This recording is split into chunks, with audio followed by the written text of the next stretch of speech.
এই গণ অভ্যুত্থান আমাদেরকে নতুন রাষ্ট্র গঠনের দিকে নেয় না। কেন আমি বারবার গণ অভ্যুত্থানে জোর দিচ্ছি, বিপ্লব বলছি না। বিপ্লবের মানে হচ্ছে যে সে বিদ্যমান আইন বা সংবিধানকে সে বাতিল করে, নতুন আইন বা নতুন ব্যবস্থা সে পত্তন করে। এই গণ অভ্যুত্থান আমাদেরকে নতুন রাষ্ট্র গঠনের দিকে নেয় না।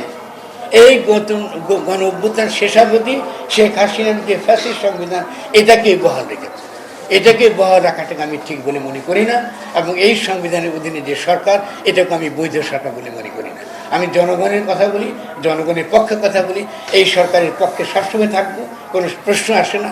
সকল প্রকার ফ্যাসিবাদের বিরুদ্ধে আমাদের লড়াই চলবে এবং বাংলাদেশকে ফ্যাসিস্ট রাষ্ট্র থেকে একটা সত্যিকারের গণতান্ত্রিক রাষ্ট্রে পরিণত করা আমাদের একটা গুরুত্বপূর্ণ কাজ। ডক্টর ইউনূস বিদেশ থেকে বিনিয়োগ আনছেন, আমি তাকে একটা পোস্টে সাবধান করেছি, বিনিয়োগ আনা মানেই কিন্তু ভালো না।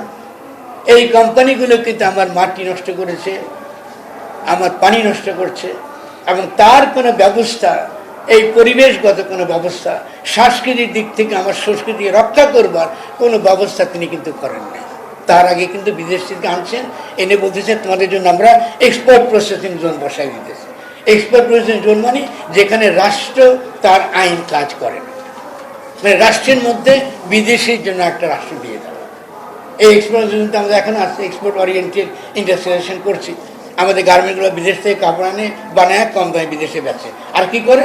এখানে সস্তা শ্রম শোষণ করে, শ্রমিকরা দেখে পায় না, মাসে সেটা বেতনও পায় না। তো বিনিয়োগ আসতে ভালো হবে জনগণের, এটা তো সত্যি কথা।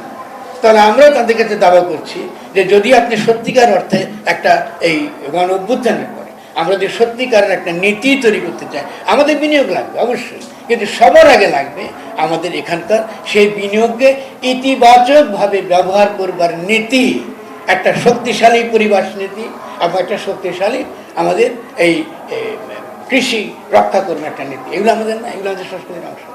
আমাদের লড়াই শেষ হয়নি, ফলে আমাদের মতো দুর্মুখদের কথা আপনারা শুনবেন আরও যতদিন আমরা বেঁচে থাকি, এবং অন্তত আশা করি দোয়া চাই আপনাদের কাছে। এবং যদি আমি একটু কঠোর কথা বলে থাকি আপনারা আমাদেরকে ক্ষমা করবেন, কিন্তু আমরা এই মধ্য দিয়ে যেন পরস্পরকে চিনি, পরস্পরকে জানি, এবং আমাদের ক্ষোভ, আমাদের কষ্ট এবং আমাদের আকাঙ্ক্ষা এবং বাসনা এটাও যেন আমরা বলতে পারি।